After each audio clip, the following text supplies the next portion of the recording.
Hey everyone, thanks for joining today. I'm Daniel with Petal Pickers, and today I'm taking over for Lisa for Ask a Flower Farmer Live here on the Gardeners Workshop Farms Instagram account.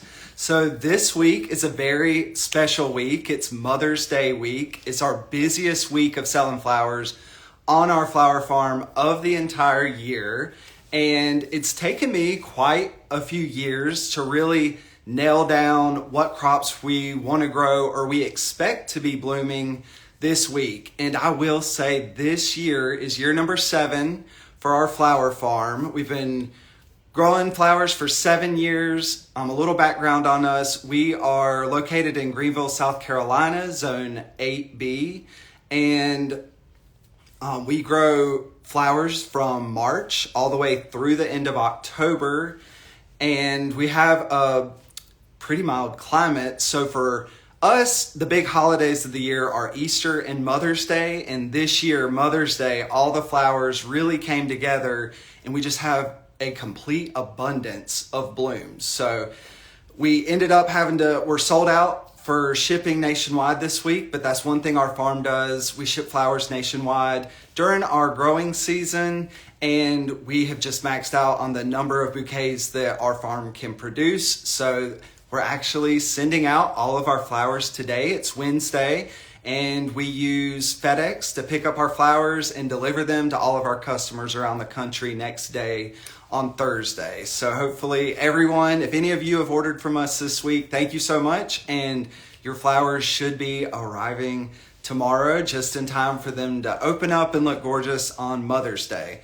But today you're here to ask me questions. Please ask me any questions you have about growing flowers or how we were able to have tons of flowers available for Mother's Day. There's a little bubble down at the bottom of your screen here, and you can click that. It has a question mark in it.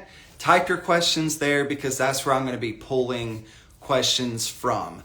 But back to this week. So we have snapdragons blooming, Amazon dianthus, we have phlox, campanula, bupleurum. We've been harvesting peonies for the last 4 weeks. And we have even more flowers than that. That's just off the top of my head. I think we have stock blooming, and all of these come together to make such beautiful bouquets. We actually have, I think we've harvested 1,000 sunflowers as of this morning for this week. So we didn't have any sunflowers blooming last week, but over the weekend and then every day this week, we've just been harvesting hundreds of sunflowers, and it's been a pretty amazing season. But it hasn't always been like that, right? Like a lot of these things take time for you to really dial in on your farm. Last year, we tried to go grow sunflowers for Mother's Day, and we were off by like 3 days. It was that close. And sometimes that's just a factor of weather, and sometimes that's planting. So this year, what we did different with our sunflowers is we planted them out early March 1st, and then we covered them for the first probably like 5 or 6 weeks. We just left them under row cover until they were pushing up the row cover, and that's when we had to remove it.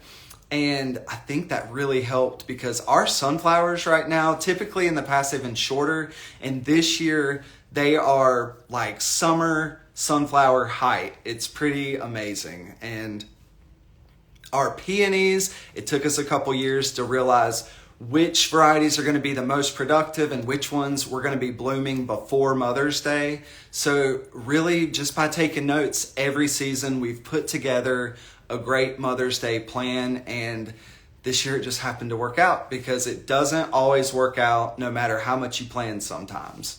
But I see there's questions, and that's why I'm here. So I'm going to get started. Again, if you have questions, there's a little bubble with a question mark down at the bottom of your screen. You can click that and ask me questions. And let's get started. The first question is, I want to start growing tulips hydroponically. What is a good variety to start with? So if you start looking at your supplier catalogs. That information is now being provided. I know Edney Flower Bulb provides that, Leo Burby provides that information, and even Ownings, most of the varieties we order from them are able to be grown hydroponically. You can always do a little research online and find that information, but I'll give you a few since you're asking. So Columbus is a great early double blooming tulip. Avant-Garde is like a creamy white. Columbus is a pink. Avant-Garde's a creamy white. That's a good one to force. Akebono is a yellow. Icun is an orange. So those are some good varieties that we have lots of success with. Sometimes we try to push the envelope, and if there's some varieties of tulips that maybe we couldn't find that information on, we'll just do a trial and test it out and see if it works. I have heard that the Darwin hybrid impression series tulips don't do well being forced hydroponically, and I think the reason for that is they have so many leaves. They're really susceptible to stem topple, so we always plant our Darwin impression series tulips out in the field. And I hope that helps. All right, next question is, do you tend to order in plugs or start from your own seeds or 50-50? That's a great question. When I first started flower farming and the budget was a little tighter, we tried to start everything from seed. And what I've realized over the past few seasons, and as our business has grown, and I really dialed in on the numbers of how much does it cost to pay an employee to water your seeds every day, the cost of seeds versus the cost of plugs, and just the time of, do you have the space, the electricity bill for your heat mats and your lights? Do you have a greenhouse to hold them later? Or are you moving your soil block trays from your front porch to back inside at night? All that plays a factor. And so I would say we're about 50-50 right now. Over the last 7 years, like I said, from starting all of our stuff from seed, it gave us a great foundation to learn what grows really easy from seed. So certain things, there's some grasses like sprinkles or frosted explosion or sunflower seeds or zinnia seeds. Why would I order in plugs of that? Unless it was just a timing thing and you really did not want to water those every day, because those seeds are so easy to start from seed. It's really hard to fail at those. So that kind of stuff, we still grow from seed. We grow most of our celoseas from seed, especially if we save seed from the year before. And so there's lots of things that we do that with. We even grew Lisianthus from seed this year, but I really don't recommend that. Even though we were able to do it successfully, we had that held up in our greenhouse on our potting benches for months. And now looking back, I'm like, I really could have used that space for something else instead of just holding them, watering them every day. It didn't make any sense, but a lot of things I like to trial myself. I like to learn. I kind of get a high from doing something that's supposed to be hard, like starting Lisianthus from seed. To me, that's interesting and fun, and I think it's a good thing to learn. But looking back, we should have just ordered in plugs, and then once they arrived, we plant them in the ground, and we didn't have to take care of them for 3 months, because that would have saved us a lot of money. All right, next question. Just got my dahlia tubers. I live in Ohio, still getting decent rain. Do I plant them in the garden or plant in pots to control the water? And that's all the part of the question I can see. I would look at your forecast. You're not too late at all to plant dahlia tubers. I think in Ohio, you could probably still plant them through the end of June. I know we can here in South Carolina. And so look at your forecast. When you're planting dahlia tubers, you do want the soil to have some kind of moisture in there. Otherwise, your tubers aren't going to sprout that fast. I know there's a farmer nearby, and we were really dry the last few weeks until recently. They planted their dahlia tubers about a week before I planted mine, and we're not finished planting. We just started. We only planted our first round a couple of days ago, but I was talking to my other farmer friend, and she said because she planted them dry, she hadn't really seen much growth from them yet. So hopefully all the rain we just received recently will help them get started in sprouting. My point is, you want there to be moisture in the soil. You just don't want to plant them when your ground is still cold and you have a lot of rain in the forecast. So if it looks like it's just going to rain every day for multiple days in a row and you don't see the sunshine on your weather forecast, you may want to hold off until you see where you're going to get a break in the rain to plant. But soil temperature is probably the most important part. If your soil is colder than 60 degrees, your dahlia tubers aren't really going to be happy. And even though you think I'm getting them in early, they're just going to sit there and wait for the soil to warm up to 60 degrees to start growing. So then if you get a lot of rain and they haven't been growing roots the whole time they've been planted, that's when you see a lot of rot. So be careful about soil temperature. But I think now most of the country is pretty good to start planting unless you know you're in a colder zone. And if you have a lot of rain in your forecast. All right, next question. For reference, I'm in Texas 8B. Okay, I can't remember if that's just what I answered. I think I see another question here. Okay, we'll just do this. I think they're asking about tuberose, and I'm trying to pull the question back up real quick. Let's see. Okay. Heaven Sent Flower Farm. I purchased your tuberose and planted them yesterday. Any growing or harvesting tips you can share? So if you're in Texas Zone 8B, that means you're going to be really warm, which is great for tuberose. I would have told you if you're in a colder growing zone, you may want to plant them in a high tunnel to give them the extra heat they want. But in Texas, you're not going to have a problem with tuberose. I will say they like fertilizer once you get them established and started growing. So don't be afraid to fertilize your tuberose. And also once they're active, they like a lot of water. I've grown them on the drier side unintentionally before.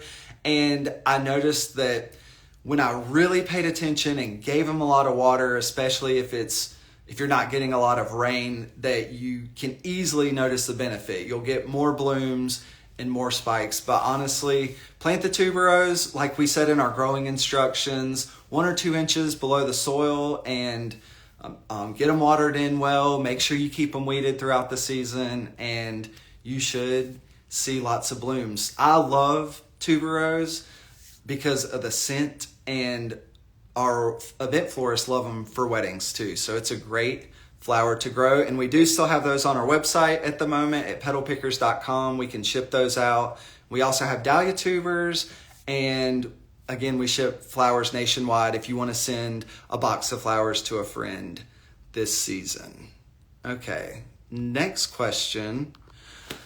What type of peonies are best in terms of production and in time for Mother's Day? So in time for Mother's Day is very important because that depends on where you live across the country. So for us in Greenville, South Carolina, we're very fortunate. We get enough chill hours in the winter that we're able to grow most of the varieties of herbaceous peonies.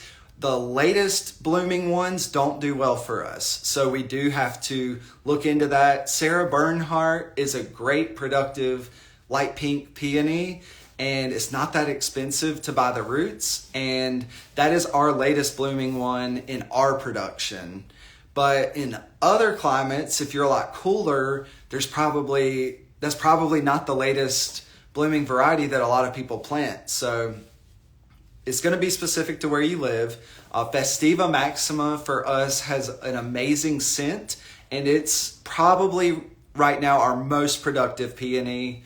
And we just get tons and tons of bloom off that one. Bowl of Cream is a newer one for us, but it seems like it's growing pretty quick. It's on year 2 for us, and we got a number of stems off of it. A lot of people will tell you not to cut the peonies until year 3, but for me, if they look like they're healthy and we get a lot of stems on it, I'm going to cut a couple and try to sell them to make some of my money back. Other ones, let's see, Coral Charm is an early blooming variety, and I like that one. Lemon Chiffon is a little more expensive, but it's a yellow herbaceous peony, and I like that one. And Kansas is a good more magenta color. And Duchess de Nemours is a white that's super popular and also not too expensive to buy in a lot of roots. So those are some varieties. I hope that helps. There's so many different varieties of peonies. Oh, but before I go on to the next question, etch salmon isn't expensive to me. It's a higher priced variety of peony, but it's my absolute favorite. So if you can get your hands on a couple of those, I don't think you'll go wrong by investing the money. Okay, someone asked me, do you mark up sales more for Mother's Day? And the answer to that question is yes, because demand is highest for us the entire year for Mother's Day. So technically, we've already sold out of our flowers this week twice. I just keep upping the number because our fields keep producing, and I kind of pushed it to the max this year. But of course, during any holiday, you're going to want to increase your prices slightly to make the most that you can. This week, we can literally sell every flower that we have the ability and time to cut and pull out from our fields. And so why would you not maximize your opportunity with that? That is what you want to do. So we did increase our prices from week to week. But if you look at the national way flowers are sold throughout the wholesale market and other avenues, everyone takes advantage of this a holiday. It's the same way with Valentine's Day, the same day with Easter. So, of course, as a business, that's just part of being in retail or whatever business you're in. Even the wholesale markets increase their flower prices too. So we just kind of follow suit. All right, next question. Real quick, I have not grown any Ito peonies. I've heard the base life on those is a little less. So why would I grow those for our production when we're wanting to ship flowers across the country? They have a little bit of a transit time there. We're storing them in our coolers to hold them until Mother's Day. So we don't want anything like that. There's some really amazing colors in Ito peonies, and I know a lot of flower farmers do grow them, so it's something to look into. But for me, I've never planted a single one on our farm because that just didn't make sense for our production. Next question, do you grow white phlox paniculata for summer weddings? So our white phlox is blooming right now. That's when ours is. So it's a perennial. I think ours is called like early crystal or something crystal white phlox. And what's nice about it is it's not as susceptible to powdery mildew, which can be very common, especially on older varieties growing phlox in the South. They're easily susceptible to powdery mildew. I've grown this variety now for 3 or 4 weeks, and I think it also comes in a few different colors, but we do not see any powdery mildew on it. So I don't know the name exactly. It's something like that, like early crystal phlox. Try to do a search and find it because I do recommend that one. It has a slight lavender hue after it's been in the cooler for a couple days. So that's something that threw us off a little bit, but now I just put it on my product description when we're selling to florists, and they know now that it says that, and they still love it. It's a good one. And you harvest that white phlox when only a couple blooms have started to open, and then you'll get pretty decent vase life on it. Okay, next question.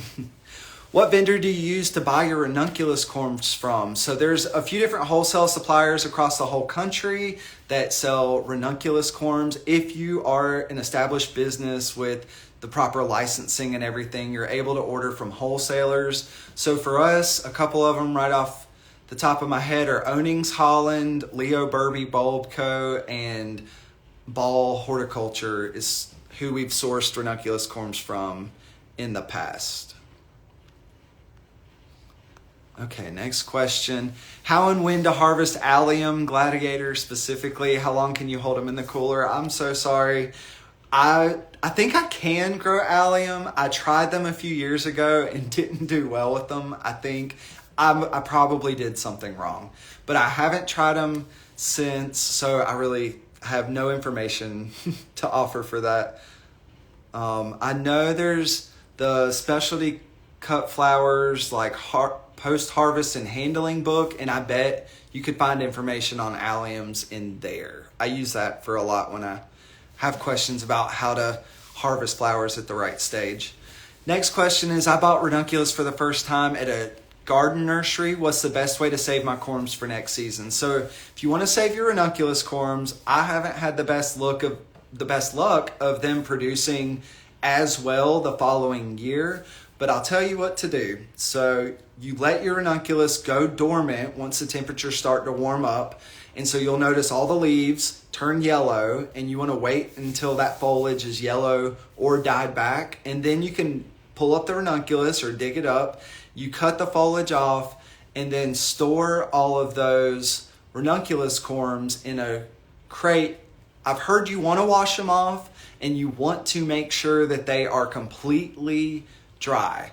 And I think in the past I've had issues with them molding during storage because even though I thought they were dry, I don't think I waited long enough for them to fully dry out. So I've even heard if you lay them out on drying racks, keep them there for like 2 to 3 weeks, and then you know that they're dry, and you can put fans on them or whatever to have good airflow where you're drying them out. But I think that's the key, is you want to wash the dirt off and make sure they completely dry out, and then you just store them somewhere hot and dry all summer. So if you have a workshop or a barn, if you have really high humidity like me, you may want to think about that. So I put it up in my bonus room here in our house that's air conditioned, and that way it's staying at like 70 degrees. But you just want to keep them dry all summer until you're ready to start them again in the fall, and then you just soak them to reactivate them and go from there. All right, next question. Do you think it's too late to plant tuberose in Florida Zone 9B? So I'm not exactly sure. I haven't grown tuberose in Zone 9B. I don't think it's too late. I'm pretty sure you could still start it, and you're going to be warm enough the entire season. It's probably going to grow really well. I have a friend on the panhandle of Florida, and she's planted our tuberose from us earlier in the season, and it did really well. But I can't really imagine why it wouldn't do well, even starting it now. Someone's asking me, Gigi says, how did you start off? I want to start growing cut flowers, but I'm thinking I need space. Is it possible to start off small?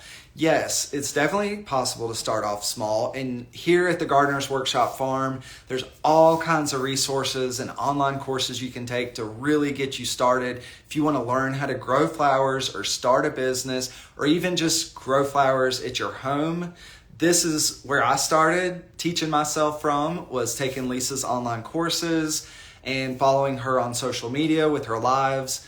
And that's a great place to start. You can start really small. You just need some raised beds and some good potting soil, and get you some seeds, and you can hit the ground running.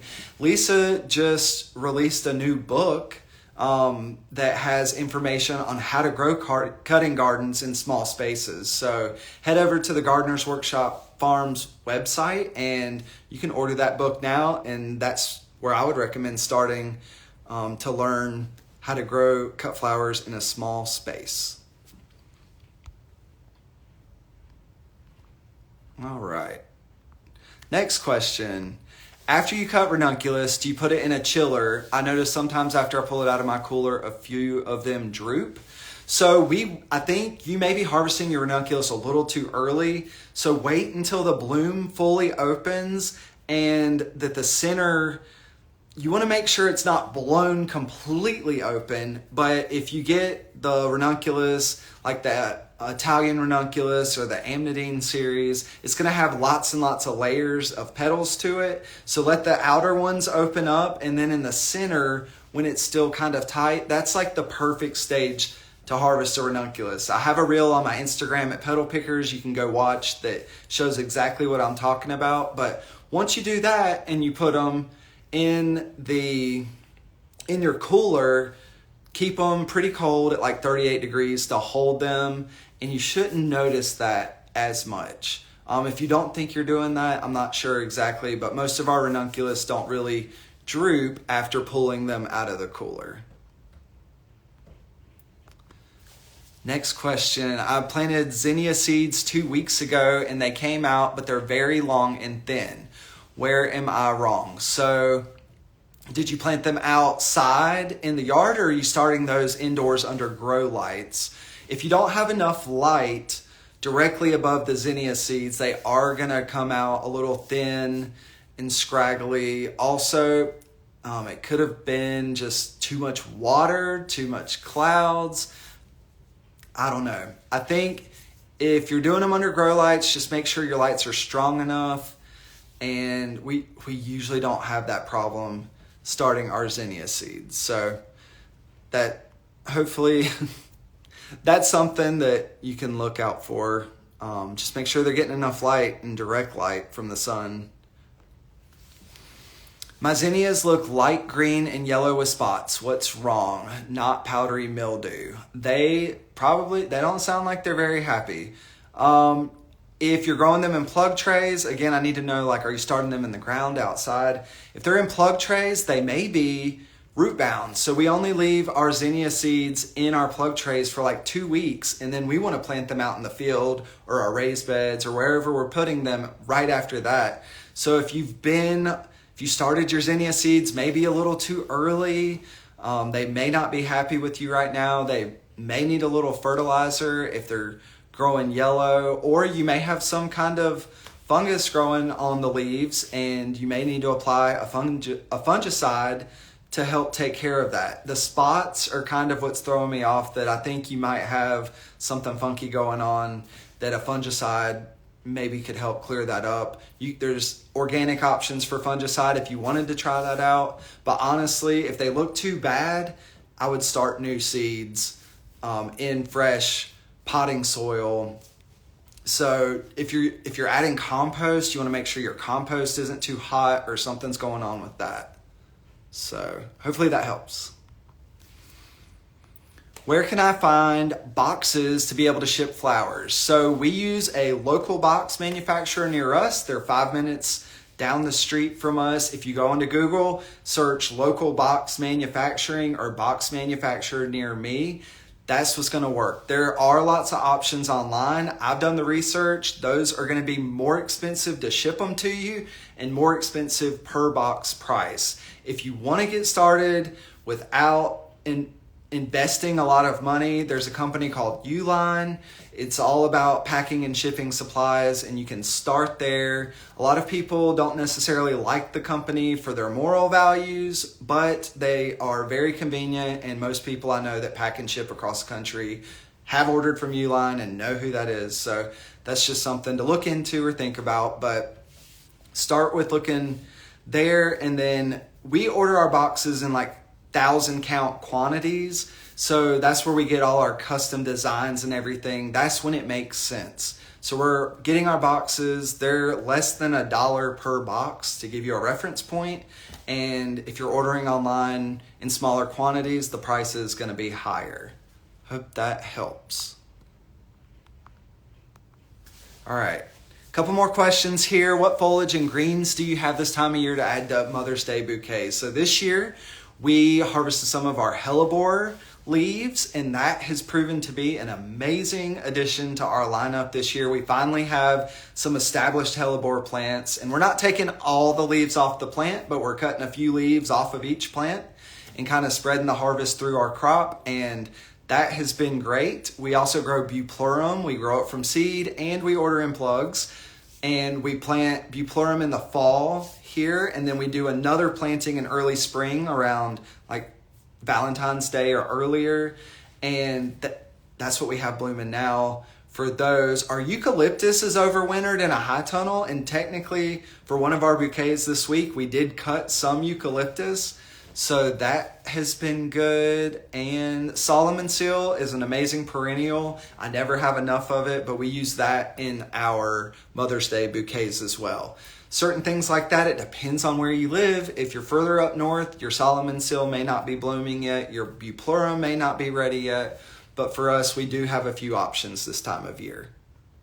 Also, let's see, rosemary or something that's a little more evergreen, that could be an option. If you're in a colder zone, you may still want to look into some evergreen options like that. Okay. Another question. Do you direct sow your sunflowers or use plug trays? We've done both. What I do now, just to stay organized and for the employees, since I have them sowing our sunflower trays, is we use 128 cell plug trays, just like Lisa does at the Gardener's Workshop Farm. We sow our seeds in there. We grow them. We start them under grow lights or in our greenhouse. And then after about 10 days, we plant them out in the field.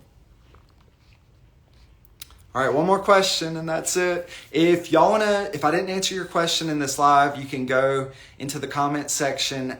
I will repost this live. And if you ask your questions there, I'll be happy to go back through and answer any questions y'all have.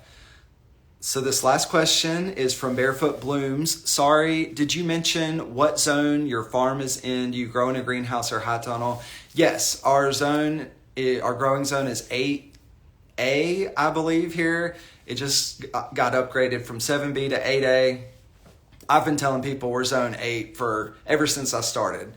And we do grow. We have a greenhouse that we grow seeds and start things. Right now we have lilies growing in there, and then we have all of our dahlia cuttings in there.